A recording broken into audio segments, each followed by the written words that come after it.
5 லட்சம் மக்கள் 50,000 மாடுகள் ஒரே இடத்துல மகாராஷ்டிராவில் இந்தியாவிலே ரொம்ப முக்கியமான மாடு திருவிழாவாக கொண்டாடுறாங்க. ஒரு கிட்டத்தட்ட இந்தியா முழுக்க எல்லா பகுதியிலிருந்தும் மக்கள் வருவாங்களாம். அதை குறித்து இந்த காணொலியில் பார்க்கலாம். வணக்கம், நான் உங்கள் தாயகம் விஜய். தாயகம் எதிர்காலத்திற்கான மரபு விதைகள். இந்த மாடுகளை பற்றி குறிப்பாக சொல்லணும் அப்படின்னா இது வந்து கிலார் அப்படின்னு சொல்கிறாங்க இந்த மாடு இனத்தை. இதோடைய கொம்போட வளர்ச்சியே பார்த்தீங்கன்னா வித்தியாசமாக இருக்கும். நம்ம பகுதியில் இருக்கிற மாதிரி இல்லாமல், தமிழ்நாட்டில் இருக்கக்கூடிய மாடுகள் மாதிரி இல்லாமல் இந்த கொம்புகள் எல்லாமே பின்னோக்கி வளர்ந்துருக்கும். அந்த கொம்புகள் இந்த மாடுகளில் 2 ரகங்களா சொல்றாங்க. ஒன்று வந்து வெள்ளை கலர்ல இருக்கக்கூடிய, இப்போ நம்ம பார்க்கக்கூடிய இந்த வெள்ளை கலர் மாடுகள் எல்லாமே கிலார் அப்படிங்கிறாங்க. இதுல கருப்பு கலர்லையும் செவல கலர்லயும் இருக்கு அப்படின்னா கசரி கிலார் அப்படிங்கிறாங்க. இந்த மாடுகளை குறித்து முழுமையா பார்க்கலாம். கிட்டத்தட்ட இந்த இடம் பார்த்தீங்கன்னா 10 வருஷத்துக்கு மேல ஒரு மிக பிரம்மாண்டமா நடக்கக்கூடிய இடம்னு சொல்றாங்க. கிட்டத்தட்ட இது வந்து ஒரு மிகப்பெரிய திருவிழாவா கொண்டாடுறாங்க இங்க இருக்கக்கூடிய மக்கள். இந்த நிகழ்வு தொடங்குறதுக்கு 2 நாளைக்கு முன்னாடியே இந்த சுத்து வட்டாரத்தில் இருக்கக்கூடிய ரோடுகள் எல்லாரையுமே பிளாக் பண்ணிடுறாங்க, சுத்திலும் வச்சு அடைச்சிடுறாங்க, போலீஸ் பாதுகாப்பு வந்துடுறாங்க. 5 லட்சம் மக்கள் கூடக்கூடிய மிகப்பெரிய திருவிழாவா மகாராஷ்டிராவில் இருக்கு. இந்த காணொலியில எவ்வளவு மாடுகள் இடம்பெற்றிருக்கு அப்படிங்கிறத பார்க்கலாம். நம்ம பார்த்த மாடினங்கள் இதுக்கு மேல இந்த வண்ணம் பூசுறாங்க இல்லையா, இந்த வண்ணம் எதுக்காக பூசுறாங்க அப்படின்னா ஈர்ப்புக்காக, பார்க்குறவங்க இந்த மாடை வாங்கிட்டு போகணும் அப்படிங்கக்கூடிய ஈர்ப்புக்காக மேலே வண்ணம் பூசுறாங்க. இந்த வண்ணம் மட்டும் பூசாமல் இருந்தாங்கனாலே இந்த மாடுகள் ரொம்ப அழகாகவே இருக்கும். இந்த மாட்டுகளோட கொம்புகள் பார்த்தீங்க அப்படின்னால நல்லாவே தெரியும் உங்களுக்கு, பார்க்கும்போதே நல்லா வளர்ந்துருக்கு. இந்த மாடுகளுடைய முக்கிய அம்சம் என்ன அப்படின்னு பார்த்தீங்கன்னா, இந்த பகுதியில் விவசாயம், அதுவும் மகாராஷ்டிராவுக்கு பூர்வீகமான ஒரு முக்கியமான மாடு இனம் இந்த கிலார் இனம். இது வந்து அதிவேகமாக ஓடக்கூடியது, விவசாயத்துக்கு ரொம்ப அதிகமாக பயன்படுத்துகிறாங்களாம். இந்த மாடுகளை டிரான்ஸ்போர்ட்டுக்கு ரொம்ப அதிகமாக பயன்படுத்துகிறாங்க. முக்கியமாக இந்த மாடுகளுடைய விலைகள் கேட்டோம் அப்படின்னா மிக பயங்கரமாக இருக்குது. ஒரு கிட்ட இப்போ ஒரு சின்ன கண்ணுக்குட்டி, ஒரு 12 மாத கண்ணுக்குட்டி, அதாவது 1 வருஷத்தோட கண்ணுக்குட்டியோட விலை என்ன அப்படின்னு கேட்டிங்கன்னா 50,000 சொல்கிறாங்க. நீங்கள் வாங்கணும் அப்படின்னா 45,000 to 40,000 கொடுத்துருவாங்களாம். இந்த கசரி கிலார், இந்த கலரில் இருக்கக்கூடியது எல்லாமே கசரி கிலார். எல்லாமே பயங்கர சுறுசுறுப்பாகவும் வேகமாகவும் செயல்படக்கூடிய மாடுகள் அப்படிங்கிறாங்க. ரேஸுக்காக அதிகமாக விலை கொடுத்து வாங்குவாங்க அப்படிங்கிறாங்க. இந்த மாடுகளை கொண்டுட்டு வரவங்க மகாராஷ்டிராவை சுற்றி இருக்கக்கூடிய விவசாயிகள் மட்டும் கிடையாது, ஆல் ஓவர் இந்தியாவிலேருந்து வர்றாங்க. கர்நாடகாலேருந்து ஒரு நண்பரை சந்தித்தோம். அவர் நாங்கள் தமிழில் பேசுகிறத பார்த்துட்டு அவர் தமிழா அப்படின்னு கேட்டார். அவர் கிட்டத்தட்ட 10 வருஷமாக அந்த சந்தைக்கு வந்துட்டு இருக்கிறாராம். இந்த மாடுகள் வாங்கிறதுக்காகவும் வாங்கின மாட்டுகளை விற்கிறதுக்காகவும் 10 வண்டியில் ஒரு வண்டிக்கு 8 மாடுகள் அப்படிங்கிற கணக்கில் எடுத்துகிட்டு வந்திருக்கிறாரு. இந்த நிகழ்வு எப்போ நடக்குது அப்படின்னு பார்த்தீங்கன்னா நவம்பர் 1, 2, 3, 4 நாட்கள் நடக்கக்கூடியது. இப்போ இந்த கண்ணுக்குட்டியோட விலை என்னன்னு கேட்டிங்கன்னா 40,000 ரூபாய் சொல்கிறாங்க. இந்த மாடு பார்த்தோம் அப்படின்னா நல்லா ஆரஞ்சு வண்ணம் மேலே தீட்டி வச்சிருக்கிறாங்க அந்த கொம்புகளில். மாடு பார்க்கவே பயங்கரமாக இருக்குது. முக்கியமாக இங்கே விவசாயத்துக்கு அதிகமாக மாடுகள் பயன்படுத்துகிறாங்க. மாடுகளுடைய பயன்பாடுகள் இன்னுமே ரொம்ப அதிகமாக இருக்குது. இங்கே கிட்டத்தட்ட ஏக்கர் கணக்கில் இருக்குது நிலப்பரப்பு. சுற்றிலும் பார்த்தீங்கன்னா கடைகள் மட்டுமே 50,000க்கும் 1 லட்சம் கடைகள் வரும் அப்படிங்கிறாங்க. மகாராஷ்டிராவில் சோலாப்பூர் டிஸ்ட்ரிக்டில் பந்தர்பூர் பகுதியில் நடக்கக்கூடிய இந்த திருவிழா வந்து எல்லா வருஷமுமே நடக்குமா. எல்லா இடத்துல இருந்தும் வருவாங்களாம். மாடுகளுக்கான தீவனங்களோட வந்துருவாங்க. அந்த தீவனங்களையும் இந்த மாதிரி வண்டிகளில் வச்சு இந்த மாதிரி கட்டுக்கட்டாக கட்டி எடுத்துகிட்டு வந்துருவாங்களாம். அவங்களுமே இங்கே தங்கிப்பாங்க, டென்ட் போட்டு தங்கிப்பாங்க. உணவுகள் மட்டும் பார்த்தீங்கன்னா ஒரு 100க்கும் மேற்பட்ட கடைகள் சுற்றிலும் அமைச்சிருக்கிறாங்க. இந்த மாதிரி ஜூஸ் கடை அந்த மாதிரி நிறைய வருதுங்க. மாடுகள் நீங்கள் இன்னைக்கு பார்த்தீங்கன்னா நிகழ்வோட 2 நாளைக்கு முன்னாடி இருக்கும். நிகழ்வோட 2 நாளைக்கு முன்னாடியே இங்கே கிட்டத்தட்ட பார்த்தீங்கன்னா ஒரு 1000க்கும் மேற்பட்ட மாடுகள் வந்திருக்கும். 1000க்கும் மேற்பட்ட மாடுகள் கண்டிப்பாக வந்திருக்கும். கண்ணுக்கு எட்டின தூரம் வரைக்கும் மாடுகள். நல்ல பரந்த இடப்பரப்பு. இந்த இடப்பரப்பு மட்டுமே ஒரு 4லேருந்து 5 ஏக்கர் நிலப்பரப்பு இருக்கும். அந்த அளவுக்கு படர்ந்த நிலப்பரப்பு. எல்லா சைடுமே நுழைவு வாயில் வச்சிருக்கிறாங்க. நுழைவாயில் மூலமாக உள்ள வாகனங்கள் வர்றது, மாடுகள் இறக்குறது, ஏற்றுறது, இந்த மாதிரியான வேலைகள் இங்கே கிட்டத்தட்ட இந்த மாதிரி பெரிய பெரிய வாகனங்கள்ல மாடுகளை ஏற்றி கொண்டுட்டு வராங்க. 2 நாளைக்கு முன்னாடியே இந்த கூட்டம் இருக்கும். ஸோ 2 நாளைக்கு முன்னாடியே இங்கே பந்தர்பூரில் உள்ள ரோடெல்லாம் வந்து பார்த்தீங்கன்னா பிளாக் பண்ணிட்டாங்க. எதுக்காக அப்படின்னா மக்கள் நடந்து தான் போகணும், 2 வீலரில் தான் போகணுமா. நாளைக்கு வந்து இந்த 2 வீலரையுமே வந்து நிப்பாட்டிடுவாங்களாம், நடந்து மட்டும்தான் போக முடியுமா. விலக கூட முடியாத அளவுக்கு இங்கே மக்கள் கூட்டம் இருக்குங்கிறாங்க.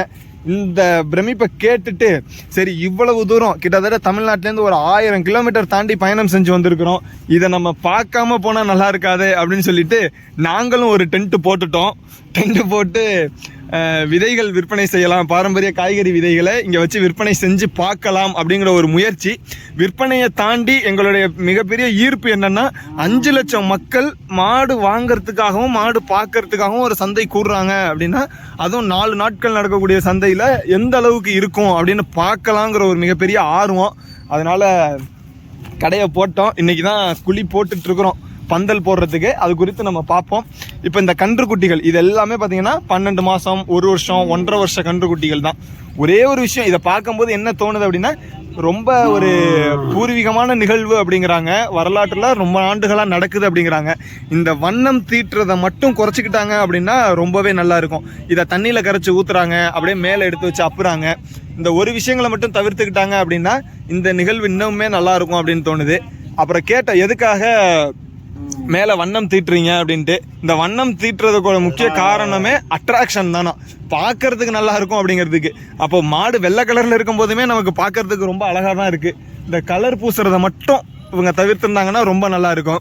இப்போ இவ்வளோ நேரம் காணொலியில் நம்ம ஒரு விஷயத்தை மட்டும் கவனிச்சிருந்தோம்னா இன்னும் சிறப்பாக இருக்கும் அப்படின்னு நினைக்கிறேன். நானே ரொம்ப நேரம் பார்த்துட்டு இப்போ தான் கவனிக்கிறேன். என்ன அப்படின்னா, இங்கே வர்ற மாடுகள் எல்லாமே ஆண் மாடுகள், காலக்கண்ணு, எதுவுமே பசுமாடுகள் இல்லை. அதுதான் வியப்பாக இருந்துச்சு. நேற்று கூட ஒரு நண்பர்கிட்ட கேட்டேன், இங்கே ஏன் பசுமாடுகள் வராதா அப்படின்ட்டு. பசுமாடுகள் வராது அப்படிங்கிறாங்க. 99% 90லேருந்து 99% இங்கே பசுமாடுகள் வராதான். அப்போ முழுமையாக காளைகள் மட்டும்தான் வருமா. காளைகள் அப்போ தான் புரிஞ்சது, காளைகள் இங்கே அதிகமாக இதோடைய காளைகளுடைய தேவைகள் அதிகமாக இருக்குது. அப்போ ரேஸுக்கு பயன்படுத்துகிறதா இருக்கட்டும், விவசாயத்துக்கு பயன்படுத்துகிறதா இருக்கட்டும், வேகம். இந்த மாட்டை பற்றி அதுக்கப்புறம் நம்ம இங்கே மகாராஷ்டிரா நண்பர்கிட்ட விசாரித்தோம். இந்த மாட்டோடைய முக்கியத்துவம் என்ன அப்படின்னா, கடும் வறட்சி தாங்கி வளரக்கூடிய மாடம். பார்க்கவே நல்ல ஜெய்ஜாண்டிக்காக பெருசாகவும் இருக்குது. கடுமையான வறட்சியையும் தாங்கி வளரக்கூடிய மாடு இனம் அப்படிங்கிறாங்க. இதுக்கான தீவனங்களோட மக்கள் இங்கே வந்திருக்கிறாங்க. இந்த மாடு தான் கசரி கிலார். கசரி கிலார் அப்படிங்கிறது கலர், அந்த கலர் மாறும்போது இதை கசரி கிலாருங்கிறாங்க. வெள்ளை கலரில் இருக்கிறத கிலார் அப்படிங்கிறாங்க. இதுக்கு கயிறு கடை, அந்த கயிறு கடையை பார்த்தீங்கன்னா கிட்டத்தட்ட ஒரு 100 கயிறு கடைக்கு மேலே வந்திருக்கும். சுற்றிலும் நிறைய கடைகள் அமைச்சிருக்கிறாங்க. இந்த நிகழ்வு அப்போ இங்கே சிக்னல் இருக்காது அப்படின்னு ஒரு தகவல் சொல்லியிருக்கிறாங்க. நம்ம பார்ப்போம், முடிஞ்ச அளவுக்கு முயற்சி பண்ணுவோம். வாய்ப்பு இருந்தது அப்படின்னா ஒரு வீடியோ எடுப்போம் முழு நிகழ்வையுமே. இங்கே முழுமையாக கன்றுகள் இன்னைக்கு 30ஆம் தேதி, நவம்பர் 30ஆம் தேதி, அக்டோபர் 30ஆம் தேதி, நவம்பர் 1, நவம்பர் 2, 3, 4 தான் நிகழ்வு நடக்க போகுது. நிகழ்வுக்கு 2 நாளைக்கு முன்னாடியே கிட்டத்தட்ட இங்கே ஒரு திருவிழா மாதிரி தான் நடக்குது. மாட்டு சந்தை, மிகப்பெரிய மாட்டு சந்தை அப்படிங்கிறாங்க. இந்தியா முழுக்க இருக்கக்கூடிய நண்பர்கள் மாடுகளை ஏற்றிட்டு வர்றது, விற்பனை செய்கிறது எல்லாமே பண்ணுவாங்களாம். இதோ எல்லாம் வந்திருக்கிறாங்க. இங்கே இந்த மாதிரி டென்ட் போட்டு தங்க ஆரம்பிச்சிட்டாங்க. இது எல்லாமே இளம் கன்றுகள். அதிகமாக பார்த்தீங்கன்னா கன்றுகள் அதிகமாக இங்கே இடம்பெற்றிருக்கு.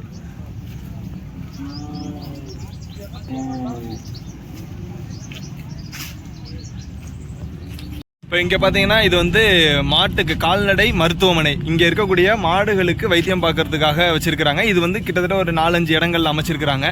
இங்கே ஃபுல்லாக மாடுகள் எல்லாமே பார்த்தீங்கன்னா வண்டி மாடுன்னு சொல்லுவோம் இல்லையா, அந்த மாதிரி பெரிய பெரிய மாடுகள் எல்லாமே. கொம்புகளுக்கெல்லாம் நல்லா வண்ணம் தீட்டி அதிகமான மாடுகள் இருக்குது இங்கே. சந்தையில் நம்ம மாடை பற்றி பேசிகிட்டே போயிட்டு இருக்கும்போது அண்ணன் ஒருத்தருக்கு தமிழ் தெரிஞ்சிருக்கு. அவர் கர்நாடகாலேருந்து வந்திருக்கிறாரு. அவர் 10 வருஷமாக அந்த சந்தைக்கு வந்துட்டு இருக்கிறாராம். அப்போ நம்ம தமிழில் பேசிகிட்டு இருக்கிறத பார்த்து நம்மளை கூப்பிட்டாரு. அண்ணன்ட்ட இந்த சந்தையை குறித்தும் இந்த மாடு குறித்தும் நம்ம இப்போ கேட்டு தெரிஞ்சுக்கலாம். அண்ணா வணக்கங்கண்ணா. வணக்கம், சொல்லண்ணா. ஆனால் நீங்கள் இப்போ இந்த சந்தைக்கு எவ்வளோ நாட்களாக வரீங்க? இந்த சந்தையில் எவ்வளோ மாடுகள் வரும்? எவ்வளோ நாள் இந்த சந்தை நடக்கும்? ಸರಿ, ಇದು ಕರ್ನಾಟಕ ಒಂದಿಚ್ಚ. ಕರ್ನಾಟಕದ ಇದು நல்லா இருக்கு. இது 50,000 சொல்லிச்சு. 50,000 சொல்லிச்சு. இந்த மாடு என்ன ரகம்? Breed variety கில்லாரி. கில்லாரி மாடு இருக்கு. கில்லார். சரி, ஓகே. இது எத்தனை நாள் நடக்கும் இந்த சந்தை? இதா 4 நாள். ಸಂತ ಅಲ್ಲ, ಜಾತ್ರೆ விசேஷம் திருவிழா.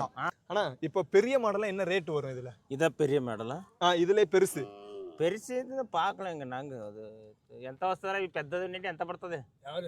ఈ దూడ ఇందా పెద్ద ఉన్నట్టు ఇది పెద్ద ఉన్నట్టు భూజాము எவ்வளவு வரும்? இது அது 1 லட்சத்துக்கு வரும். 1 லட்சம் 1.5 லட்சம் வருமா? அந்த அளவுக்கு வருமா? இந்த மாடு எதுக்காக அதிகமா பயன்படுத்துவாங்க? என்ன பர்பஸ்க்கு வாங்குவாங்க? என்னடா எதுக்கு வாங்குவாங்க? பர்பஸ் ಇದು ಪರ್ಪಸು ரேஸ் ರೇಸು ಮತ್ತೆ ಇವರು ಇಲ್ಲ ಇವರು ಅಗ್ರಿಕಲ್ಚರ್ ಇದು ರೈತಗೆ ரைட்டா ரேஸ் அக்ரிகல்ச்சர் பர்பஸ் டிரான்ஸ்போர்ட் டிரான்ஸ்போர்ட்டுக்கு பயன்படுத்துவாங்க. எல்லாதும் வரும். நீங்க எத்தனை மாடு கொண்டு வந்திருக்கீங்க? டிரான்ஸ்போர்ட் நீங்க எத்தனை மாடு கொண்டு வந்திருக்கீங்க? இதா நீங்க நாங்க எத்தனை மாடு சந்தைக்கு கொண்டு வந்திருக்கீங்க? நான் సంతకి ఎంత ఇప్పుడు మనం వచ్చి ఎన్నదలు అంటారు నిన్న వచ్చా 2 நாள் ஆயிடுச்சு இந்த மொத்தம் 2 நாள் ஆச்சா? எவ்வளவு மாடு கவுண்ட்? how many cows? கவுஸ் எல்லாம் பீப்பிள்ஸா நான் வந்துட்டு ಒಂದು 50 நாள் இருக்கு. 50 நாளா? ஓ 50 நாள் ஒரு ஆள் 10 இதை எடுத்துட்டு வருவாங்களா? ஓ ஒரு ஆள் 10 மாடு கொண்டுட்டு வருவாங்க. கொண்டுட்டு வரோமா. நீங்க எத்தனை மாடு கொண்டு வந்திருக்கீங்க? நான் இங்க இல்ல இப்போ சேல்ஸ் பண்ணிட்டீங்களா? நமது வந்து 8 இருக்கு இப்போ 8 மாடு இருக்கு. 8 மாடு இருக்கு. இப்போ இந்த மாட்டோட விலை என்ன? விலை இவரது இருக்குது. உங்க மாடா இது? இந்த மாடு என்ன விலை? கித்தனா பைஸ்? அதே 50000 சொல்லிட்டேன். 50000. 40000 கொடுக்குறேன். 40000 கொடுத்துறீங்க. எவ்வளவு நாள், எத்தனை வயசு என்ன இந்த மாட்டுக்கு? இது ఎంత ఎన్నెల్లి 12 నెలలు 12 மாசம் தான் ஆகுமா? 1 இயர் தானா? 1 இயர் 1 மந்த். இந்த மாடு பாத்தீங்கன்னா 1 இயர்.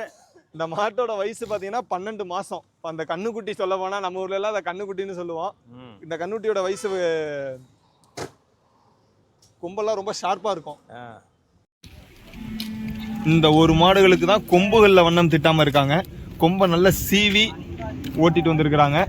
இப்போ அந்த மாடுகளுக்கெல்லாம் வண்ணம் தீட்டி கொம்புகளை பார்க்கறதுக்கே பயங்கரமாக இருக்குது. எல்லா சைடுமே இதுக்கான ஓப்பன், உள்ள மாடு வர்றதுக்கு வெளியில் போகிறதுக்கு அந்த மாதிரி கிட்டத்தட்ட கழிவறை மட்டுமே ஒரு 500க்கும் மேற்பட்ட கழிவறை ஏற்பாடு செஞ்சுருக்கிறாங்க மக்கள் வந்து புழங்குறதுக்காக. அப்போ அதை பார்க்கும்போது தான் இது மிகப்பெரிய இடம், ரொம்ப இதாக நடக்கும் அப்படின்னு சொன்னாங்க. சரி நம்மளும் இந்த தடவை இங்கே ஒரு அனுபவம் பார்க்கலாம் அப்படிங்கிறதுக்காக ஒரு முயற்சி செய்யலான்னு நம்ம ராஜஸ்தான் திட்டம் தேங்கினதுக்கு அப்புறம் இங்கே ஆல்ட்டு போட்டோம். பார்ப்போம் அடுத்தடுத்த நிகழ்வுகளில் என்ன நடக்குது அப்படிங்கிறத. நன்றி.